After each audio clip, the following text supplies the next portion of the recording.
बिस्मिल्लाहिर्रहमानिर्रहीम। नाज़रीन, Farooq Mirza fourth pillar TV USA के प्रोग्राम वाशिंगटन ग्लोबल फोरम से आपसे मुखातब हूँ। आज हम अपनी टीम के साथ एक बहुत ही ख़ूबसूरत प्रोजेक्ट है, अली ज़ेब फाउंडेशन। ये पाकिस्तान की मुमताज़ फ़िल्मी शख्सियात मोहम्मद अली और उनकी बेगम जो है ज़ेबा, बहुत ही बड़े लोग थे।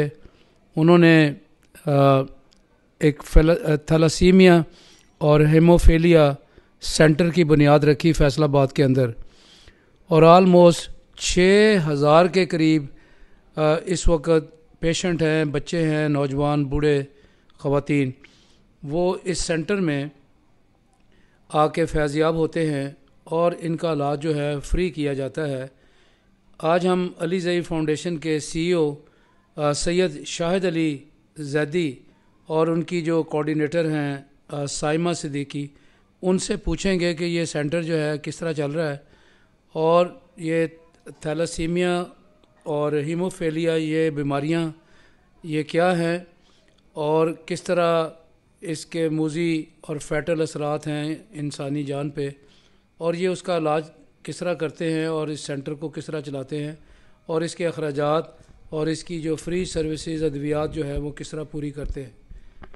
तो नाज़रीन, आपको मिलवाते हैं जनाब सैयद शाहिद अली ज़ैदी साहब से और उनकी जो कोऑर्डिनेटर हैं साइमा सिद्दीक साहबा से। जनाब सैयद शाहिद अली साहब, आप ये बताएं कि ये थैलेसीमिया और हीमोफीलिया ये बीमारी जो है क्या है, और ये मोहम्मद अली और उनकी जो बेगम ज़ेबा थी, उनकी क्या सोच थी कि उन्होंने इसी बीमारी को इतना संजीदा लिया और उन्होंने एक सेंटर की बुनियाद रखी। तो आप ये बीमारी के बारे में बताएं और फिर उनकी सोच के बारे में हमें बताएं। थैलेसीमिया एक ऐसा मूज़ी मर्ज़ है कि उस पेशेंट में, उस बच्चे में खून बनाने की सलाहियत एक आम आदमी की निस्बत बहुत कम होती है। आम आदमी मैं हूँ या आप लोग हैं, हम लोग खाते पीते हैं और हमारा खून बनता है, और इसकी जो लाइफ है 90 से 120 डेज़ होती है। लेकिन थैलेसीमिया का बच्चा बाई बर्थ ही इनमें खून बनाने की सलाहियत नहीं होती। अब इन बच्चों को हमने हर 15-20 दिन के बाद इनको ओनली रेड सेल ट्रांसफ्यूजन करने पड़ते हैं। अगर इनको हम लोग रेगुलरली ब्लड और उनको ट्रांसफ्यूजन करते रहें, ये बिल्कुल नॉर्मल लाइफ गुजार सकते हैं, हम और आप जैसे। अगर इनको टाइम के ऊपर ब्लड नहीं मिले और इनका क्या है, इनकी हीमोग्लोबिन जो है HB वो कम हो जाती है, होते होते एक दिन ऐसा टाइम आता है कि ये लोग एक्सपायर हो जाते हैं। नंबर 2 है हीमोफीलिया। ये भी एक बीमारी है, डिजीज़ है कि उस पेशेंट में खून बनाने की सलाहियत, यानी खून किसी भी हिस्से से ब्लीडिंग शुरू हो जाए, चोट लग जाए, खून बहना शुरू हो जाए, उनका खून नहीं रुकता। एक आम आदमी को तो कोई कट लग गया तो उसको पट्टी वगैरह पेटी और वो बंद हो गया खून, लेकिन हीमोफीलिया की ब्लीडिंग नहीं रुकती। क्यों? उसमें क्लोटिंग फैक्टर का मसला है कि जो खून जमाने की उनमें सलाहियत नहीं होती है। अब इनके लिए कहीं से भी ब्लीडिंग शुरू हो जाए, चोट लग जाए, खून बहना शुरू हो जाए, अब जो इनका इलाज है ना, वो जो इंजेक्शन कौन सा है, फैक्टर कौन सा है, फैक्टर 8 है, 9 है, 13 है, 7 है, कोई फैक्टर जो है वो इतने कॉस्टली है कि 80-80 हज़ार रुपये का एक फैक्टर है। जो फैक्टर 7 वो भी मिलना मुश्किल है उनका, और फैक्टर 8 है वो ज़रा ईजी मिल जाता। और एक बीमारी है वॉन विली ब्रांड, या उनमें फैक्टर 8 भी होता है और वॉन विली ब्रांड भी होता है। वो दो, अब वो फीमेल में ज़्यादा पाई जाती है। अब वो भी बहुत महंगा है, वो 20,000 रुपये का एक इंजेक्शन है, कोई भी अफोर्ड नहीं कर सकता। और अली ज़ेब फाउंडेशन में तकरीबन हीमोफीलिया के होंगे 1500-1600 बच्चा रजिस्टर है। ये फैसलाबाद सेंटर की बात कर रहा हूँ, ओवरऑल तो बहुत ज़्यादा है हमारे सेंटरों में। और इन बच्चों को हम लोगों ने FFP ये खुद हम बनाते हैं, प्लाज्मा जिसे बोलते हैं, या फैक्टर 8 फैक्टर लगाते हैं। फैक्टर महंगे बहुत, कॉस्टली बहुत है, ये कोई भी अफोर्ड नहीं कर सकता। तो ये लाइफ लॉन्ग डिजीज़ है, तो इनको बच्चों के लिए जब तक इनके ब्लड और इनके अज़ा हम देते रहेंगे, ये बिल्कुल नॉर्मल लाइफ गुजारते हैं। और यहाँ पैसे का कोई तसव्वुर नहीं है। इवन के हम लोग जो पुअर पेशेंट आते हैं, गरीब गुरबा, उनको हम किराया आने जाने का भी देते हैं, इनको खाने पीने का भी देते हैं, खाना भी मिलता है यहाँ पे, हर चीज़ की यहाँ सहूलत है। बस सिर्फ पेशेंट आ जाए, हमारे को पिक एंड ड्रॉप भी उनका है। और डॉक्टर साहब, सैयद शाहिद साहब, आप ये बताएं कि ये बीमारी के बारे में आपने मालूमात दी हैं, क्या ये वायरल है? और ये भी साथ बताएं कि आपने ये बताया कि आप फ्री ऑफ कॉस्ट ये इलाज करते हैं और साथ उनको आने जाने का किराया भी देते हैं और उनकी पूरी निगाहदाश्त अपने सेंटर में करते हैं। तो ये अखराजात आप किस तरह पूरे करते हैं और क्या कोई मुखय्यर हजरात हैं जो आपके मुस्तकिल डोनर हैं? काइंडली इस पर ज़रा थोड़ी सी आगाही दें। ये तमाम इदारे ज़कात खैरात से चलते हैं और कोई मुखय्यर हजरात भी हैं जो हमें मंथली सपोर्ट करते हैं। और इसके अलावा तो चार्जेस वगैरह तो यहाँ कोई नहीं है। बस ये सारा सिस्टम जो ज़कात खैरात पे चलता है। और लोकली हम लोग जो डोनेशन यहाँ पे फैसलाबाद के लोग देते हैं, ब्लड की डोनेशन हो, मेडिसिन हो, या वैसे माली इमदाद जो करते हैं, वो इस तरह सिलसिला ये चल रहा है। और इसका क़याम जो है अलीज़े फाउंडेशन का, ये अक्टूबर 1995 से इसका काम हमने शुरू किया था। फिल्म स्टार मोहम्मद अली वो हमारे चेयरमैन थे, बहुत अच्छे इंसान थे, नफीस इंसान थे। उन्होंने और मैंने दोनों ने मिलकर, ज़ाहिर वो तो एक एक्टर थे, मैं प्रोफेशनल था, तो हम दोनों ने मिलकर ये इदारे को अक्टूबर 95 में इसको हमने काम शुरू कर दिया था। और ये इदारा अपनी मदद आपके तहत चल रहा है। बहुत बहुत शुक्रिया जनाब सैयद शाहिद साहब। नाज़रीन, आपको एक और बहुत ही अहम शख्सियत हैं, कोऑर्डिनेटर हैं साइमा सदीक साहबा। साइमा साहबा, आप ये बताएं कि आप ये एक बहुत बड़ी जॉब है, जो लोग जिनके खून बह रहा है, इंटरनल इंजरीज़ हैं और वो कटे पटे आपके पास आते हैं, तो आप ये बताएं कि ये जो कोऑर्डिनेशन है ये आप किस तरह करती हैं?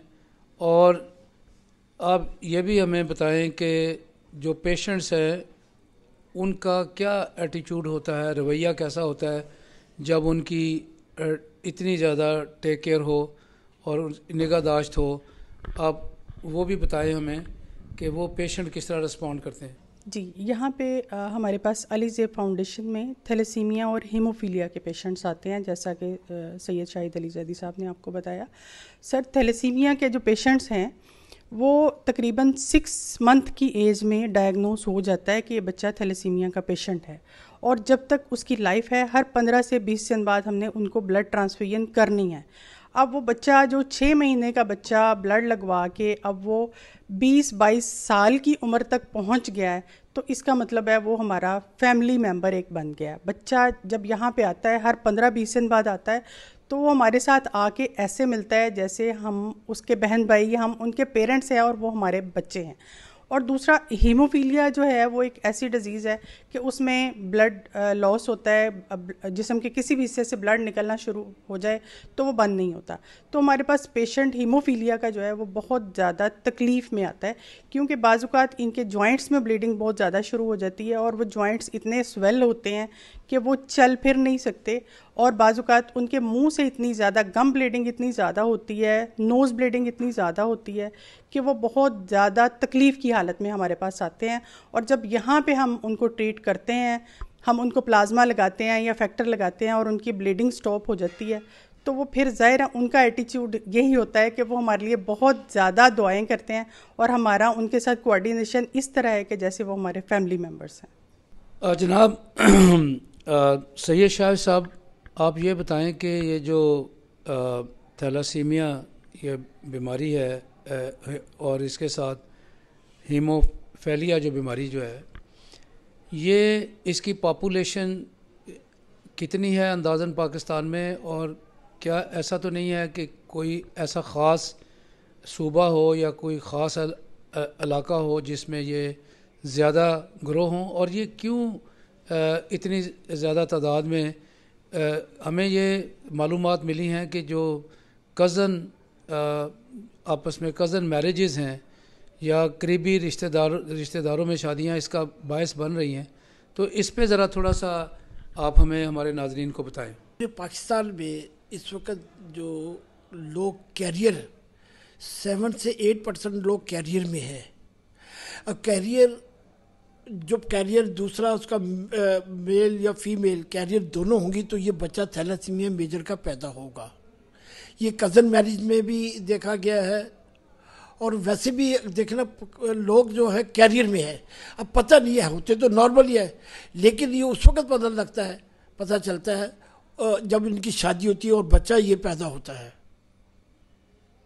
उससे पहले ना तो इतनी हमारे पाकिस्तान में अवेयरनेस है कि शादी से पहले हम लोग टेस्ट करवा लिए ताकि पता चले कि हम नॉर्मल हैं कि या कैरियर में है या कोई प्रॉब्लम इस किस्म की है। अब देखिए जहाँ से ये डिजीज़ चली है साइप्रस से, वहाँ आज एक बच्चा भी पैदा नहीं हो रहा थैलेसीमिया का। उसकी वजह वहाँ अवेयरनेस है, वहाँ लोग शादी से पहले टेस्ट करवा लेते हैं, तो वहाँ पे इस डिजीज़ को कंट्रोल कर लिया गया है। हमारे पाकिस्तान में कोशिश तो बहुत कर रहे हैं लेकिन पॉसिबल नहीं है।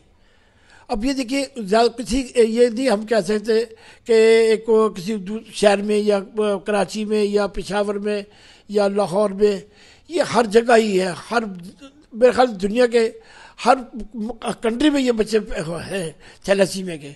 अब इंग्लैंड में देख लें, सऊदी अरब में देख लें, इंडिया में देख लें, हमसाया मुल्क में, वहाँ भी इस किस्म के बच्चे हैं।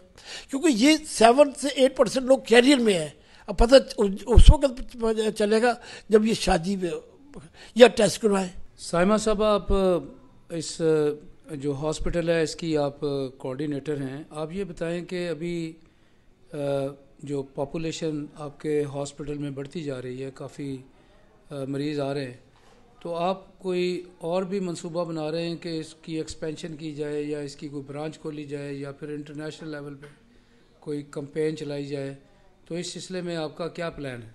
अली ज़ेब फाउंडेशन जब स्टार्ट हमने किया था फैसलाबाद में एक सेंटर बनाया था। उसके बाद ज़ाहिर पेशेंट की बढ़ती हुई तादाद के पेश नज़र हमने मुख्तलिफ़ 6 शहरों में अपने सेंटर्स बनाए और उन एरियाज़ में हमने ब्लड डोनेशन सेंटर्स बनाए हैं, ब्लड ट्रांसफ्यूजन सेंटर्स बनाए हैं जहाँ पे पेशेंट्स को सर्विसेज नहीं मिल रही। अब ज़ाहिर पेशेंट्स की जैसे झंग में बहुत ज़्यादा तादाद में झंग से फैसलाबाद में पेशेंट आते थे, तो हमने वहाँ पे एक सेंटर बना दिया ताकि उनको उनके घरों के करीब हम सहूलियात मुहैया कर सकें। इसी तरह लाहौर सेंटर इसी तरह बना। इसी तरह 2023 में हमने टोबा में एक सेंटर बनाया क्योंकि टोबा से काफ़ी ज़्यादा तादाद में पेशेंट्स हमारे पास ब्लड ट्रांसफ्यूजन के लिए आते थे।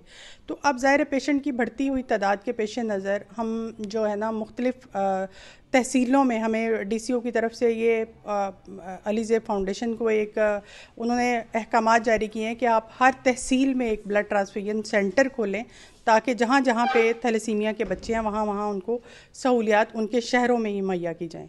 और मज़ीद इसकी एक्सपेंशन के लिए हम इंटरनेशनल लेवल पे जा रहे हैं ताकि इन बच्चों को बेहतर से बेहतर हम सहूलियात दे सकें और इसके लिए अवेयरनेस भी हम पैदा करने की कोशिश कर रहे हैं ताकि इस डिज़ीज़ को हम कंट्रोल कर सकें। सैयद शाहिद साहब, आप ये बताएं कि इस जो थैलेसीमिया का जो पेशेंट है उसका ब्लड ट्रांसफ्यूजन यही एक इलाज है, एक टेम्परेरी रिलीफ है जब तक आप उसको। आप ये बताएं कि ये ब्लड जो है इसकी स्क्रीनिंग और फिर इसकी कलेक्शन, क्योंकि हमारे जिस तरह हमारा माशरा है, अगर कोई मुसीबत हो तो बहुत सारे लोग ब्लड देने आ जाते हैं, लेकिन इसके बाद कुछ डायबिटिक हैं, कोई हाइपरटेंशन के हैं, कुछ एड्स के पेशेंट हैं, तो आप ये इसकी स्क्रीनिंग का जो एक क्रिटिकल मरला है, फिर इतना बड़ा को 1500 लोगों के लिए 2000 लोगों के लिए ब्लड का इंतज़ाम करना, इसकी आपके पास क्या अरेंजमेंट्स हैं और आप ये मरला किस तरह तय करते हैं? ब्लड की जो कलेक्शन है ना, ये तो हम ज़ाहिर है कि इतनी बड़ी जो ब्लड की कलेक्शन है ना, वो हमें चाहिए बहुत ज़्यादा ब्लड। उसके लिए है कि मेन सोर्स हमारा कॉलेजेस यूनिवर्सिटी है, तो ज़ाहिर है वहाँ पे इस किस्म की जो ना अपने BC HIV ये बहुत कम ना होने के बराबर है। लेकिन हम इस पर कोई कॉम्प्रोमाइज़ नहीं है हमारा कि हम लोग स्क्रीनिंग एक तो वहाँ पे करते हैं ऑन द स्पॉट, और उसके बाद फिर यहाँ पे आके एनालाइजा हम लोग करते हैं, उसके बाद प्रोवाइड करते हैं बच्चों को, मरीज़ों को ये ब्लड, चाहे खा ओपीडी हो या हमारे पेशेंट अपने यहाँ के हों या बाहर किसी हॉस्पिटल के हों, उनको स्क्रीन ब्लड इवन के जो क्रॉस मैच है वो भी हम जेल कार्ड से करते हैं, इससे कोई कॉम्प्रोमाइज़ नहीं है। और इसकी जब कॉलेजेस बंद होते हैं फिर फैक्ट्री में चले जाते हैं, रोड्स पे आ जाते हैं, मार्केट्स में चले जाते हैं, क्योंकि हमें डेली 50-60 बैग चाहिए। फैसलाबाद सेंटर की बात कर रहा हूँ, मुख्तलिफ दूसरे शहरों की बात नहीं कर रहा, दूसरों शहरों में तो वो कैंप लगते हैं, लेकिन मेन जो है ना हमारा फैसलाबाद, यहाँ पे तो हमारे डेली कैंप्स लगते हैं। इसकी टीम अलहदा है, गाड़ी अलहदा है, इसमें बहुत अच्छा खासा एक्सपेंडिचर आता है ब्लड कैंप पे, एक कैंप के ऊपर। यार हमें अभी पिछले दिनों ब्लड के क्राइसिस से कॉलेज बनते हैं, हमने मरी में कैंप लगा दिया, उसके जो एक्सपेंडिचर बहुत ज़्यादा बढ़ जाते हैं। अभी अनकरीब भी हमने हारीपुर वहाँ पे जाके कैंप लगाना यूनिवर्सिटियों में। इस तरह हमारी टीम हमारी जो वो 30 दिन खुदा के वो फिरती रहती है, अरेंज करती रहती है ब्लड। नाज़रीन, हमने अली ज़ैब फाउंडेशन थैलेसीमिया और हीमोफीलिया सेंटर का दौरा किया। फैसलाबाद में एक यूनिक सेंटर है, अभी उसकी शाखें छोटी छोटी काउंटीज़ में भी बनानी शुरू की हैं ताकि लोग जो दूर दराज से आते हैं उनको सहूलत हो और उनका ब्लड ट्रांसफ्यूजन और उनका जो ब्लड वहीं उसी सेंटर में लगाया जाए। तो ये इनिशिएटिव जो हैं ये पाकिस्तान के मायनाज फ़िल्म स्टार मोहम्मद अली और उनकी बेगम ज़ैबा, ये उन्होंने इसकी बुनियाद रखी थी और उनके साथ सैयद शाहिद अली इन्होंने उनका साथ दिया और अब तक ये अपना जो काम है निभाते आ रहे हैं। बहुत मुश्किल काम है ये, इतना बड़ा ब्लड ट्रांसफ्यूजन और इतना बड़ा इंतज़ाम और उसकी स्क्रीनिंग करना। मैं समझता हूँ कि इंटरनेशनल लेवल पे डोनर जो एजेंसियां हैं और हमारा जो ओवरसीज़ डायस्पोरा है उनको ऐसे सेंटर्स की सरपरस्ती करनी चाहिए, क्योंकि ये मरीज़ बहुत सारे दूर दराज और रिमोट एरियाज़ में इस वक्त पाए जाते हैं। उनको फौरी रिलीफ के लिए उनका जो ब्लड ट्रांसफ्यूजन है उसके लिए उनको ऐसे ही दर्द दिल रखने वाले सेंटर्स और ऐसे ही सैयद शाहिद अली जैसे और साइमा सदीक जैसे अफराद की ज़रूरत है जो दर्द दिल रखते हैं और उनको अपनी फैमिली समझते हैं। और ऐसा भी हमने देखा कि इस सेंटर के अंदर एक अरसे से इलाज करते करते जवान भी हुए, फिर उनकी शादियां भी हुई। तो नाज़रीन, अब हम आपको कुछ इस सेंटर की कुछ बच्चियां हैं जिनको ये बीमारी लाहक है, उनसे भी हम आपको मिलवाते हैं। बेटा ये बताएं कि आपका क्या नाम है? फातिमा हसन। फातिमा, ये आपके हाथ पे क्या हुआ है? ब्लड लगा हुआ है। ब्लड लगा हुआ है? यस। रोज़ाना ब्लड लगता है? हाँ जी। अच्छा, तो आप इस जो बीमारी का शिकार हैं तो कैसा यहाँ सेंटर में आके महसूस करती हैं?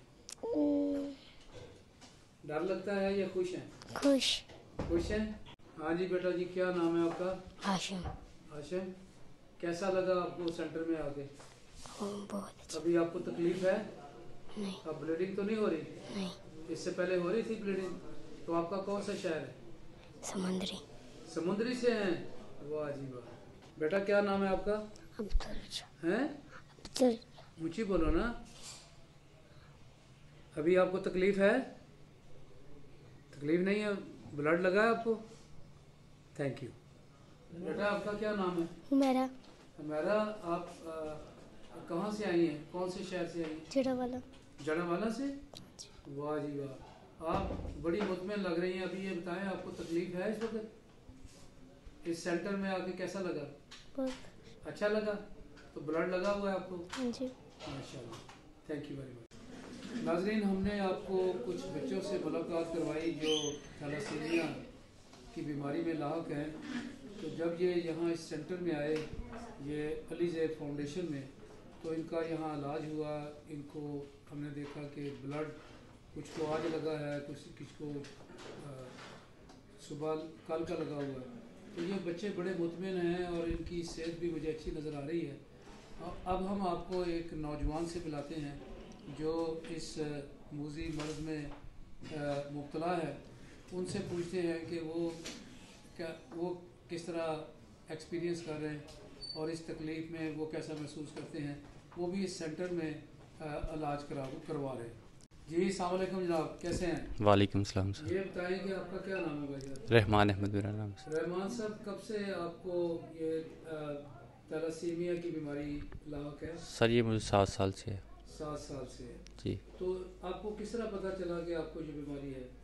सर मेरा चलने फिर में दुश्वारी हो रही थी, चला नहीं जा रहा था, बुखार हो जाता था। ब्लीडिंग होती थी? जी अच्छा, तो आप कितने अरसे से इस सेंटर में हैं? जब आप यहाँ इस सेंटर में आए, आपको ब्लड लगा, तो अब आपकी कैसी आप दर्द महसूस करते हैं, कैसा महसूस करते हैं? सर मुझे 5 साल हो गए इस अदारे से। अच्छा, अभी फ़िलहाल ठीक महसूस कर रहा हूँ क्योंकि आज ब्लड लगा है, इस वजह से। तो आप काम भी करते हैं, कोई जॉब वगैरह भी करते हैं? सर काम नहीं हो रहा है। काम नहीं हो रहा। जी उसकी क्या वजह है कि मोबिलिटी का इशू है या अभी दर्द रहता है? सर या ब्लीडिंग अभी जारी है? ब्लीडिंग जारी है अभी। जारी। जी तो आप इस सेंटर में आके कैसा महसूस करते हैं? सर इनका दारा बहुत अच्छा है, ये हमारा बहुत ख्याल रखते हैं। यहाँ का स्टाफ, यहाँ के डॉक्टर सभी बहुत अच्छे हैं।